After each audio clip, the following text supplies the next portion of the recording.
Hello, सभी का अभिनंदन व स्वागत है और सभी को प्रणाम है। और सभी खुश होंगे, प्रसन्न होंगे, अपने आप में व्यस्त होंगे, मस्त होंगे। आज हम एक कहानी की चर्चा कुछ आप तक पहुंचाना चाहते हैं। वो है, एक राजा थे, उनकी 7 बेटी थीं। 7 बेटी में 6 बेटी।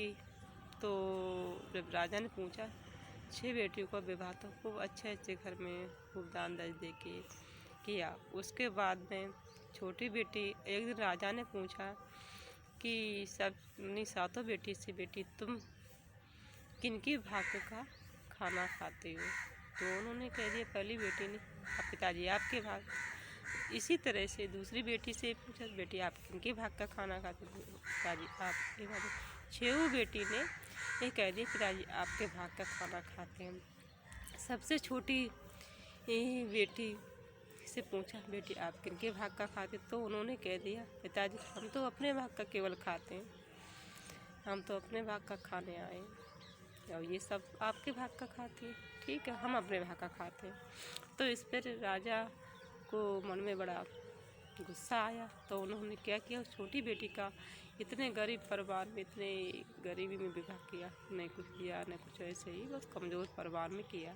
इसीलिए फिर उसके बाद में क्या हुआ, कुछ दिन के पश्चात पति पत्नी दोनों अपने घर पर वापस की मंथन मन से सेवा की उस छोटी बेटी ने। उसके बाद अपने समय को अच्छे सुखपूर्व शांति व्यतीत किया।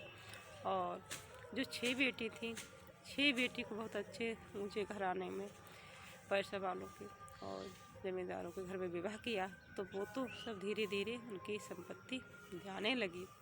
और जो छोटी बेटी वो धीरे धीरे अपनी मेहनत से, अपने परिश्रम से, अपनी प्रसन्नता, अपनी खुशी में जो अपने भाग का खाती थी, अपना भाग लेके आई।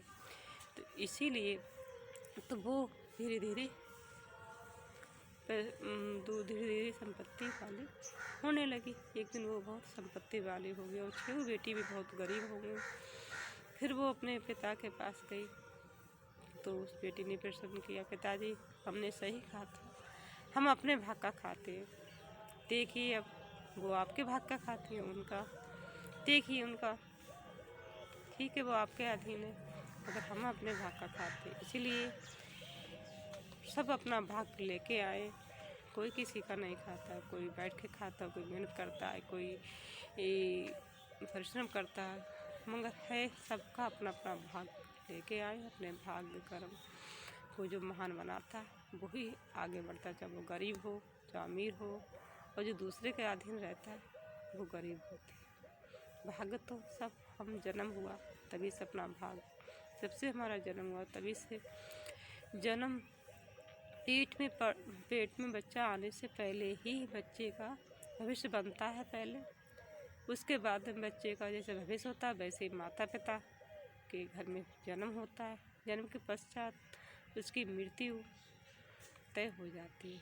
जब पेट में बच्चा पला है, पेट में बच्चा का प्रवेश हो गया, तब उसके बाद में तभी से उसकी मृत्यु तय हो जाती है। इसलिए सब अपने अपने मेहनत, अपने परिश्रम, अपनी प्रसन्न, अपने खुशी जो है उसमें प्रसन्न है, अपनी मेहनत करें, अपने सत्य पे चल के आगे बढ़े और अपने आप को मजबूत बनाएं।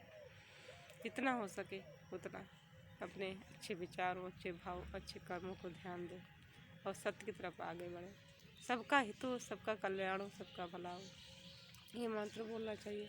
ओम सर्वे भवन्तु सुखिनः, सर्वे सन्तु निरामया, सर्वे भद्राणि पश्यन्ति मां कश्चित् दुःखभाग् भवेत्। ओम शांति ही शांति शांति। सभी खुश रहे, सभी प्रसन्न रहे, सभी का हित हो, सभी का कल्याण। ओम आज के लिए इतना ही काफ़ी, फिर मिलेंगे नई जानकारी के लिए। ओम शांति ही शांति शांति।